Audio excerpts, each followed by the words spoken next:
తెలంగాణ రాష్ట్రం ఏర్పడిన తర్వాత బీఆర్ఎస్ పార్టీ 10 సంవత్సరాల అధికారంలో ఈ హైదరాబాద్ నగరానికి ఎంతో పేరు ప్రతిష్టలు తెచ్చే విధంగా అటు ముఖ్యమంత్రి కేసీఆర్ గారి నాయకత్వంలో కానీ మున్సిపల్ శాఖ మంత్రి కేటీఆర్ గారి నాయకత్వంలో ఎంతో అభివృద్ధి చేసినాం.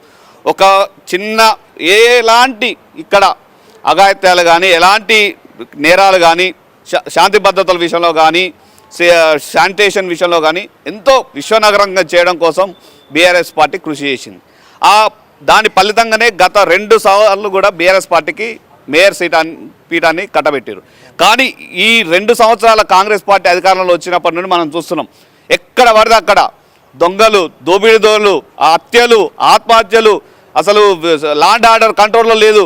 అసలు ఈ నగరానికి ఏమైందనే పరిస్థితి ఈరోజు చూసినాం. మనం చూసినట్టయితే ఎక్కడ పడితే అక్కడ శానిటేషన్ లేక దోమలు, పిల్లలు రోగాల బారి పడడం, బస్తీ దవాఖానాలు ఓపెన్ చేసే దాని మెయింటెనెన్స్ లేదు.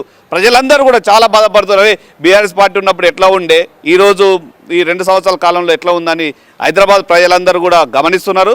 కాబట్టి తప్పకుండా రేపు ముఖ్యమంత్రికి దమ్ము ఉంటే, నిజంగానే తన పాలనపై నమ్మకం ఉంటే తక్షణమే, ఇప్పటికే పాలన ముగిసిపోయింది గత పాలక మండలి పాలన, తక్షణమే ఈ వారం రోజులలో గ్రేటర్ హైదరాబాద్ సంబంధించిన ఎలక్షన్లకు నోటిఫికేషన్ విడుదల చేయాలని మేము డిమాండ్ చేస్తున్నాం.